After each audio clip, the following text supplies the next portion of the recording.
Bonjour, bonjour à toutes et à tous. Aujourd'hui, on va parler d'un enfant qui ne veut pas manger. Je vous invite à liker la vidéo et à vous abonner pour avoir encore plus de contenu. Et on commence tout de suite à parler du sujet d'aujourd'hui. C'est arrivé sûrement dans toutes les familles ou en crèche ou à l'école, si vous travaillez en crèche ou à l'école, que l'enfant ne pas, n'ait pas envie de manger.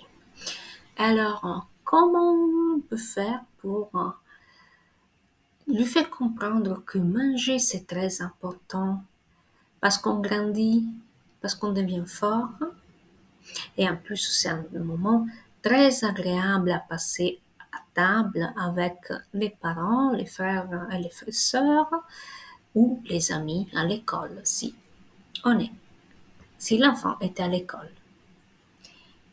Un repas, ce n'est pas seulement une affaire de goût, mais aussi de vues, odorats, émotions associées à des souvenirs positifs ou négatifs.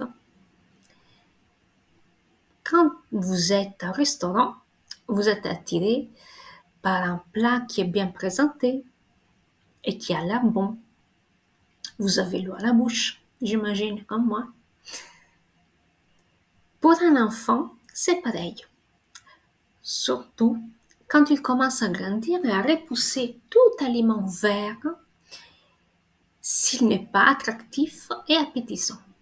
On commence à manger avec les yeux et les nez.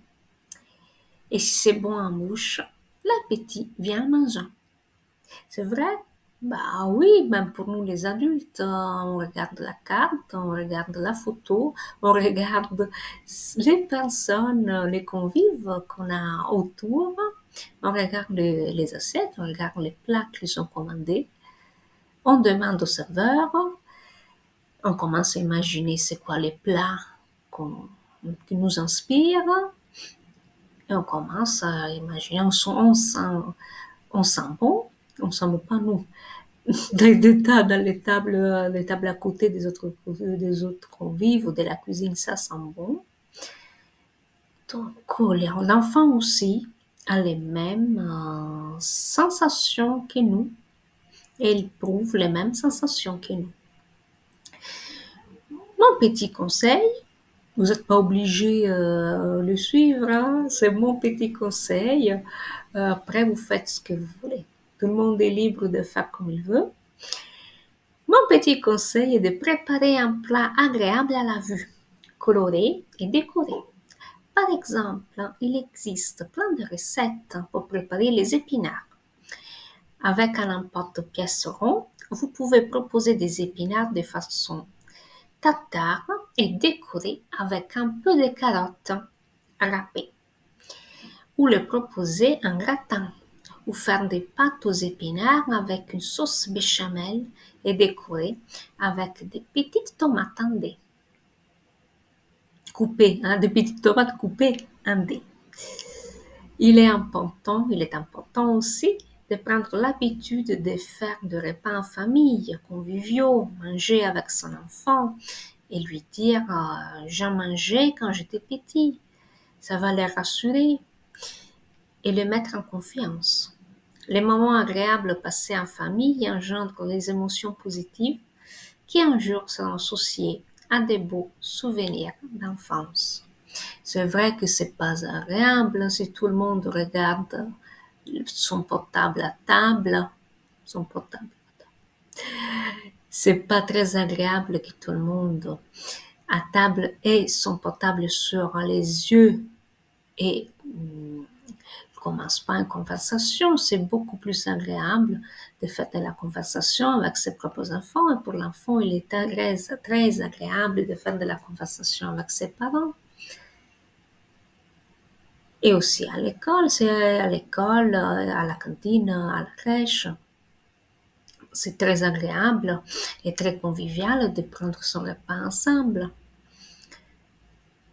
Donc voilà, mon petit conseil si l'enfant n'a pas très envie de manger. Oui, ça m'est arrivé en crèche que les enfants n'avaient pas du tout envie d'aller dans la salle du repas.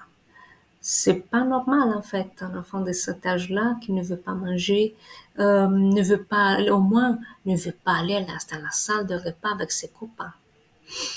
Et au final, c'était la professionnelle qui donnait pas du tout envie.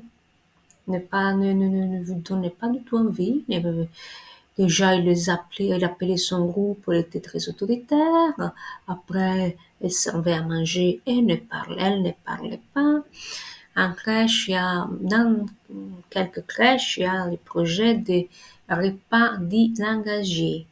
C'est-à-dire la professionnelle, elle sert le repas, elle parle avec les enfants, elle présente les aliments,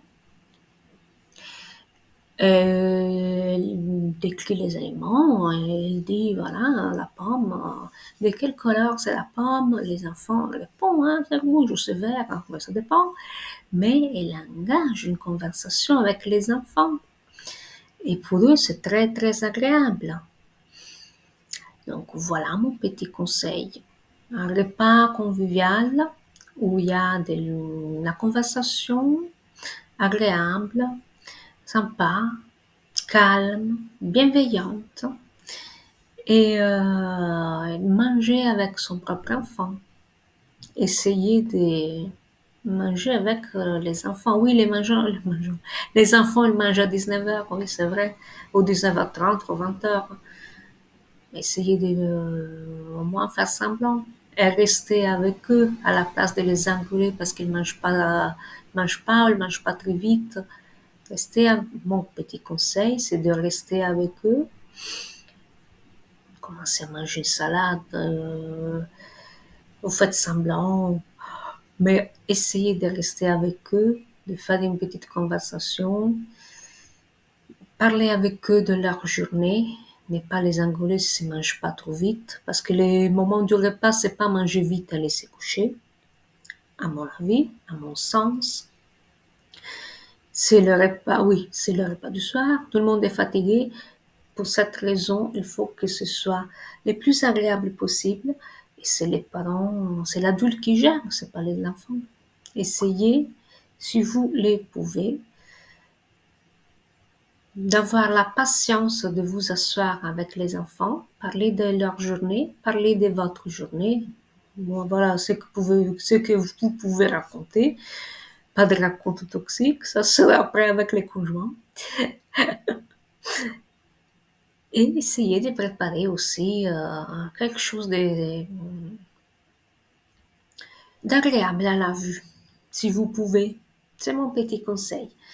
Je vous souhaite une bonne soirée, mais avant, je vous invite à regarder les liens, cliquer sur les liens de la pétition pour les prolongements du congé parental, le congé maternel postnatal, pour l'augmentation de l'allocation, la pré par eux. Et je vous souhaite une bonne soirée. Au revoir.